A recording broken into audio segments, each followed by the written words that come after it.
پر غسل واجب کر لیا تو اس سے روزہ ٹوٹے گا یا نہیں ٹوٹے گا، اور ٹوٹے گا تو کفارہ لازم ہوگا یا نہیں ہوگا۔ دیکھیں یاد رکھیں کہ کسی نے اگر غسل خود پر جان بوجھ کے واجب کر لیا تو اس سے روزہ ٹوٹ جائے گا۔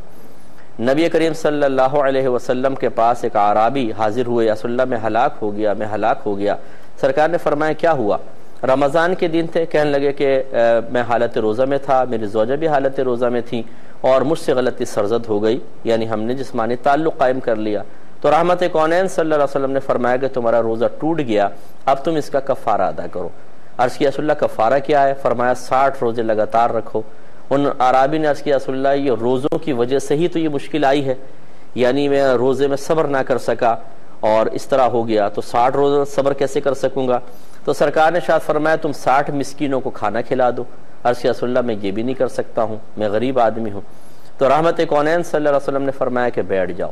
تھوڑی دیر بعد ایک کھجور کا ٹوکرا سرکار کے پاس آیا، تو سرکار نے فرمایا وہ شخص کہاں ہے؟ تو کھڑے ہو گئے۔ سرکار نے فرمایا جاؤ اس ٹوکرے کی کھجوریں تقسیم کر دو، اللہ تعالیٰ اسی میں تمہارا کفارہ قبول کر لے گا۔ تو وہ عرابی فوراً بولے یا رسول اللہ یقین کیجئے کہ پورے مدینے میں مجھ سے زیادہ ان کھجوروں کا مستحق کوئی بھی نہیں ہے۔ تو سرکار نے شاید فرمایا جاؤ تم کھاؤ، اپنے گھر والوں کو کھلاؤ، اللہ تعالیٰ اسی میں کفارہ پورا کر دے گا۔ تو خلاصہ کلام یہ ہوا کہ معلوم ہوا کہ جسمانی تعلق قائم کرنے سے روزہ ٹوٹ جاتا ہے اور کفارے کا سبب بنتا ہے۔ اس کو بنیاد بنا کر فقہا نے فرمایا کہ غسل واجب کرنے میں بھی چونکہ اسی طرح جسمانی تعلق والا معنی پایا جاتا ہے کہ اس سے بھی غسل واجب ہوتا ہے، اس سے بھی ہوتا ہے، تو وہ بھی روزہ ٹوٹنے کا سبب بنے گا، یہ بھی روزہ ٹوٹنے کا سبب بنے گا۔ لیکن فرق یہ ہے کہ جب جسمانی تعلق قائم ہوتا ہے تو اس میں جنایت یا جرم کامل ہوتا ہے، کہ جہاں مکمل لذت حاصل ہو، مکمل مزہ حاصل ہو، اس سے روزہ توڑا جائے تو وہاں کہتے ہیں جرم کامل ہے، جنایت کامل ہے، اس کا نتیجہ کفارہ ہے۔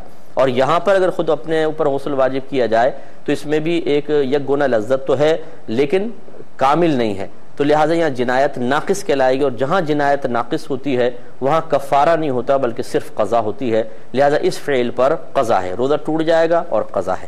لیکن یاد رکھیں اگر کوئی اس کو عادت بنا لے کہ اس کے ذہن میں آ گیا کہ اچھا جی اچھا غسل واجب کر لوں گا تو زیادہ یہ ہے کہ بعد میں ایک روزہ رکھ لوں گا، کوئی بات نہیں، تو اب پہلی مرتبہ تو اس کو چھوٹ ملے گی، لیکن اگر اس نے دوبارہ ایسی حرکت کی تو اب یاد رکھیں کہ 2 حرکتیں مل کر اس کی جنایت کو ایک طرح سے کامل کر دیں گی، اور دوسری مرتبہ کرے گا تو اب اس کے اوپر کفارہ لازم ہوگا۔